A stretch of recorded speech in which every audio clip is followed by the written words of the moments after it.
태풍급 장마가 이어지더니 진짜 태풍 장미가 찾아왔습니다. 태풍이 한여름철 찾아온 것도 참 드문 일인데 장마에 태풍까지 엎친 데 덮친 격으로 우려가 상당히 컸습니다.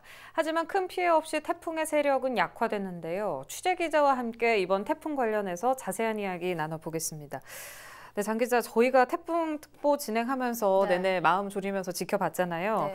그 태풍이 영남 내륙을 관통하기는 했지만 큰 피해가 없어서 정말 다행입니다. 정말 맞습니다. 이 제5호 태풍 장미는요, 중심기압 998헥토파스칼, 그리고 강풍 반경이 180km, 최대 풍속 초속 18m의 소형 태풍이고요.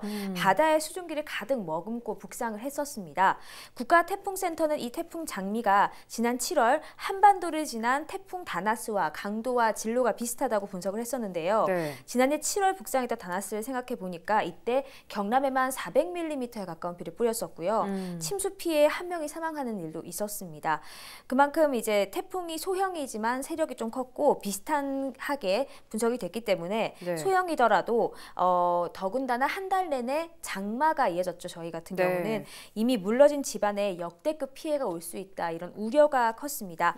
다행히도 오늘 오전 제주 동부 해안을 지난 태풍 장미는 영남 내륙에 상륙한 뒤에 세력이 급격히 약해졌고요. 기존 예상 경로로는 통영과 부산, 창원, 밀양, 경주 등을 모두 통과한 뒤에 새벽에 소멸되는 것이었는데 세력 약화가 좀 더 빨랐던 것 같습니다. 네, 말씀하신 대로 예상보다 세력이 빨리 약화돼서 피해를 줄일 수 있었던 것 같은데 하지만 일부 지역에는 비와 바람이 거셌거든요. 어느 정도였는지 말씀 좀 해주세요. 네, 일단 오늘 오전에는요, 전남 남해안과 경남, 경북 등의 호우특보가 발효되기도 했습니다. 태풍의 길목에 있었던 곳들인 만큼 긴장감이 더욱 컸는데요.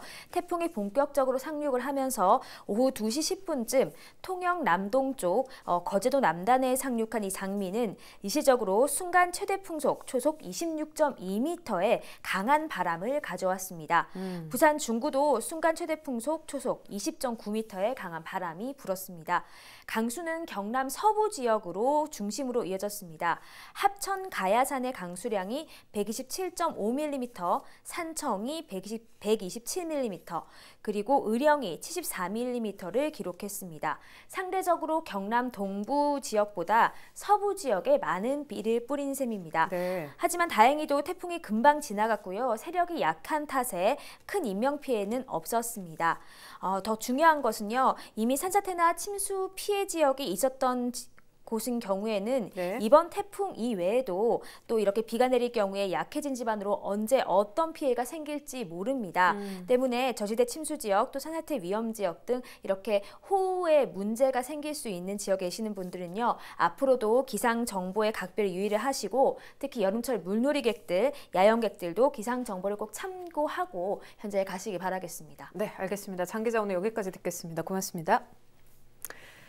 네, 태풍 이후에도 비가 계속되는 곳들이 있습니다. 게릴라성 폭우나 국지성 호우는 비정기적으로 계속될 것으로 보이니까요. 시청자분들께서도 날씨 정보에 더 신경 쓰시길 바랍니다. 지금까지 장보영 기자와 이야기 나눴습니다.